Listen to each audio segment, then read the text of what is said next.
नमस्कार, आप देख रहे हैं खबरिया डोज और मैं सलोनी शिवा।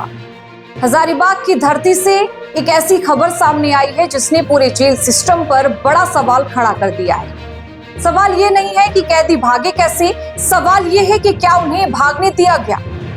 हजारीबाग स्थित लोक नायक जयप्रकाश नारायण केंद्रीय कारा सबसे हाई सिक्योरिटी जेलों में शुमार है, लेकिन मंगलवार की रात यही जेल एक्शन फिल्म का सेट बन गया।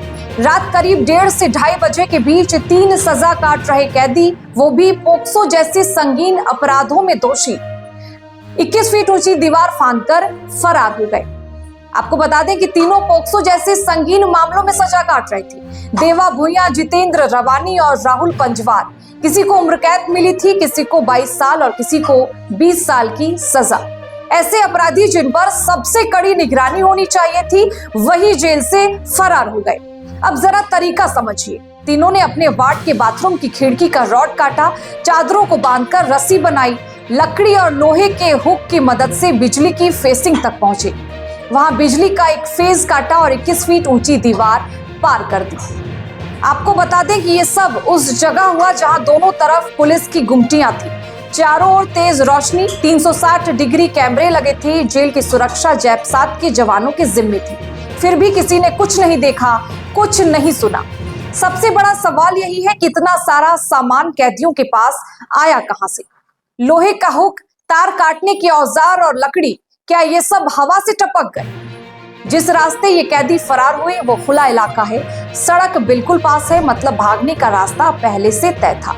बाहर टूटी हुई फेसिंग और बिजली के तारों में फंसा हुक साफ दिखाता है कि ये कोई अचानक की गई हरकत नहीं थी, बल्कि ये पूरी प्लानिंग के साथ किया गया काम था।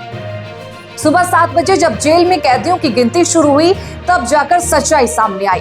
3 कैदी गायब थे। पहले जेल प्रशासन को खुद भरोसा नहीं हुआ, बैरक खंगाले गए और फिर 7:30 बजे पगली घंटी बजाई गई। इसके बाद पूरे जेल में हड़कंप मच गया।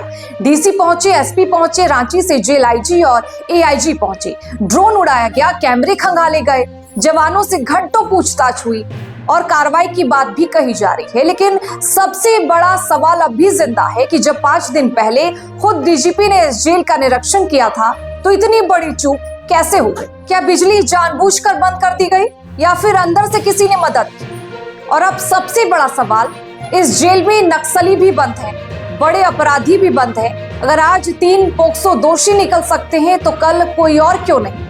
ये सिर्फ जेल प्रशासन की गलती नहीं है, बल्कि ये पूरे सिस्टम की लापरवाही है। जिन दीवारों को अजय कहा जाता था, वो एक रात में बेकार साबित हो गए। हजारीबाग के इस जेल ब्रेक ने सरकार से लेकर सिस्टम तक को कटघरे में खड़ा कर दिया है।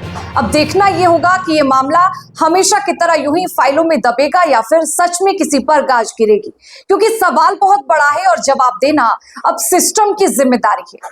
फिर हाजिर होंगे तमाम सुलगते सवालों के साथ। तब तक बने रहें हमारे साथ और देखते रहें खबरिया डोज।